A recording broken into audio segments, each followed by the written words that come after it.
ॐ गणेशाय नमः। ॐ श्री महालक्ष्मी नमः। नमस्कार दोस्तों, कैसे हैं आप सब। उम्मीद और प्रार्थना करती हूँ कि आप सब बहुत अच्छे होंगे और इस कठिन समय में अपना और अपने परिवार का, अपने आसपास के लोगों का ध्यान और जो भी आपसे मदद हो सकती है वो कर पा रहे होंगे। और इसी तरह मैं भगवान जी से प्रार्थना करती हूँ कि मेरे सभी सब्सक्राइबर्स को भगवान खुश रखें, स्वस्थ रखें और इस काबिल रखें कि वो दूसरों की मदद कर सकें। और एक बार फिर से आपको थैंक यू कहूँगी कि भाई आप लोग मुझे जितना प्यार करते हैं, सपोर्ट करते हैं, उसके लिए बहुत बहुत बहुत धन्यवाद। तो दोस्तों, आज बुधवार के दिन मैं काफ़ी समय से सोच रही थी कि आपके साथ एक वो शेयर करूँगी, कहानी कह लीजिए या तथ्य कह लीजिए। दोस्तों, हम कई बार सोचते हैं कि जब भगवान विष्णु जी जो हैं वो लक्ष्मी जी के पति हैं, तो भगवान गणेश के साथ उनकी पूजा क्यों होती है। दिवाली का जब महापूजन होता है तो उसमें लक्ष्मी गणेश जी की पूजा क्यों होती है। तो आज मैं इसी से संबंधित आपके साथ एक बात शेयर कर रही हूँ, कहानी है जो इसकी कथा है वो शेयर कर रही हूँ, ताकि जब हमें पता हो और हमारे बच्चे हमसे पूछे तो हम उन्हें बता सकें, वो किसी मिसकंसेप्शन में ना जिएँ। ठीक है। तो इसकी कथा इस प्रकार से है कि एक बार क्या होता है कि लक्ष्मी जी को ना ये अहंकार हो जाता है कि भाई सभी उन्हें चाहते हैं, सभी उन्हें पूजते हैं। तो मतलब ऐसा कभी मुझे लगता नहीं अहंकार हुआ होगा, लेकिन भगवान जी ने हमें शिक्षा देने के लिए कहानियाँ बनाई होंगी या लोगों ने बनाई होंगी। ठीक है। तो विष्णु जी उनके अहंकार को भाप लेते हैं, उन्हें पता चल जाता है कि हाँ भाई मेरी पत्नी को घमंड हो रहा है किसी चीज़ का। तो विष्णु जी ने उनका अहंकार तोड़ने का ठाना। तो उन्होंने क्या किया कि उन्होंने कहा माता रानी से, माता लक्ष्मी जी से, कि भाई तुम तो ना अपूर्ण स्त्री हो। मतलब तुम्हारा घमंड तो तुम्हें बहुत है कि सब तुम्हें चाहते हैं, सब तुम्हें पूछते हैं, सब तुम्हें पाना चाहते हैं, लेकिन तुम अपूर्ण हो। तो लक्ष्मी जी को ये बात बड़ी चुभ गई कि भाई मुझे अपूर्ण क्यों कहा। तो उन्होंने कहा कि लेकिन स्वामी आप ऐसा क्यों कह रहे हैं, मैं अपूर्ण कैसे हूँ। तो उन्होंने कहा कि भाई जो स्त्री माँ नहीं बनी तो वो अपूर्ण है। तो अब ये देखिए यहाँ पे कि आज के उसमें अगर हम देखें तो जो स्त्रियाँ माँ नहीं बन रही, अपूर्ण नहीं है वो। ये तो भगवान जी ने एक समझाने के लिए बात कही है हमें।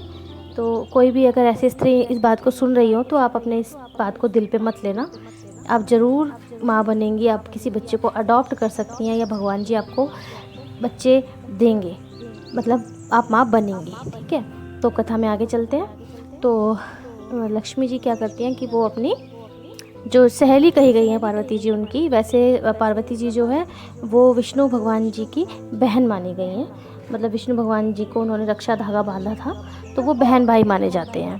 तो पार्वती जी के पास जाती हैं लक्ष्मी जी और उनसे पार्वती जी से कहती हैं लक्ष्मी जी कि भाई आपके भाई ने मुझे इस तरीके से कहा है और मतलब अपूर्ण स्त्री मैं हूँ, तो अब क्या आप मुझे क्या करो कि गणेश को मुझे गोद दो, मतलब I want to be a mother, मैं माँ बनना चाहती हूँ। तो पार्वती जी ने उनकी बात बिल्कुल मान ली और गणेश जी उनको गोद दे दिए। तो इस प्रकार से वो माँ बेटे हुए, उनके दत्तक पुत्र माने जाते हैं। और माँ लक्ष्मी बहुत खुश होती हैं जब कोई उनके बेटे की पूजा करता है, उनके बेटे की। गणेश जी क्या कहते हैं, गणेश जी सबकी हेल्प करते हैं। तो जब हम दूसरों की हेल्प करते हैं, दूसरों के लिए अच्छे भाव अपने मन में रखते हैं, चाहे कोई हमारे लिए थोड़ा सा नेगेटिव भी है ना, फिर भी हम सोचते हैं यार उसकी गलती नहीं है, उसका टाइम ऐसा है ना। तो हम जब उसके लिए अच्छा सोचते हैं ना तो गणेश जी खुश होते हैं। जब गणेश जी खुश होते हैं तो लक्ष्मी जी खुश होती हैं। फिर साइकिल चलती रहती है, लक्ष्मी जी खुश होती हैं तो भगवान श्री हरि नारायण खुश होते हैं, श्री हरि नारायण खुश होते हैं तो पार्वती जी खुश होती हैं, पार्वती जी खुश होती हैं तो हर हर महादेव खुश होते हैं, महादेव जी खुश होते हैं तो फिर तो सब खुश हैं। कार्तिकेय जी खुश, उनके जो दूसरे पुत्र हैं जो कार्तिकेय कहे गए हैं वो खुश होते हैं। मतलब ये एक पूरा सर्कल है। अगर हम किन्हीं भी एक हमारे इष्ट देव है, हम उनकी पूजा करते हैं तो ऐसा नहीं कि वही प्रसन्न होते हैं, फिर सब प्रसन्न होते हैं, क्योंकि जो भगवान होते हैं वो सिर्फ हमारे भाव को देखते हैं, सिर्फ हमारे भाव को देखते हैं। उनको पूजने की कोई विधि नहीं है। अगर हम बहुत अच्छे से मंदिर में जाके, बहुत ऊंची जगह जाके उनकी पूजा कर रहे हैं और खूब फल फूल उनको चढ़ा रहे हैं, लेकिन अगर हमारे मन में भाव अच्छे नहीं हैं तो वो हमारी पूजा असफल है। वो दुनिया देख रही है कि अरे ये तो बड़े अच्छे आदमी है, भगवान की इतनी पूजा करें, लेकिन भगवान को वो अस्वीकार होती है।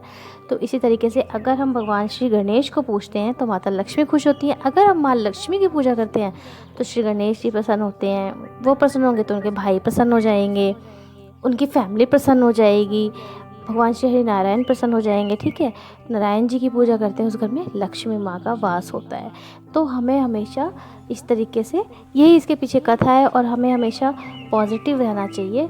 और अब आपको पता चल गया होगा कि लक्ष्मी गणेश जी की कथा क्यों कही जाती है। और हाँ, एक बात आप ध्यान रखिएगा कि जो लक्ष्मी गणेश जी की फ़ोटो होती है उसमें लक्ष्मी जी हमेशा राइट साइड होती हैं और गणेश जी लेफ़्ट साइड होते हैं। जो हस्बैंड वाइफ की फ़ोटो होती है, यानी शिव पार्वती जी की फ़ोटो होगी, भगवान लक्ष्मी नारायण की फ़ोटो होगी, राम सीता जी की फ़ोटो होगी, राधा कृष्ण भगवान की फ़ोटो होगी, उसमें आप देखोगे कि कृष्ण जी, शिव जी, राम जी, विष्णु जी राइट साइड होंगे, और उनकी जो अर्धांगिनियाँ हैं जैसे कि माँ पार्वती और राधा जी और लक्ष्मी जी, माता सीता, ये सब लेफ़्ट साइड होती हैं। लेकिन लक्ष्मी गणेश जी की मूर्ति हमेशा आप वही खरीदिएगा जिसमें लक्ष्मी जी राइट साइड बैठी हों और गणेश जी उनकी लेफ़्ट साइड बैठे हों, बिकॉज़ वो माँ बेटे हैं। ठीक है, तो यही मकसद था आपके साथ ये वीडियो शेयर करने का। उम्मीद है आपको वीडियो पसंद आएगा तो आप इसे शेयर ज़रूर करेंगे, मेरे चैनल के साथ खुद जुड़े रहेंगे हमेशा, और लोगों को भी ज़रूर जोड़ेंगे। दोस्तों, आपका एक कमेंट आता है, आपका एक लाइक आता है ना, बहुत मोटिवेशन मिलती है, बहुत अच्छा लगता है।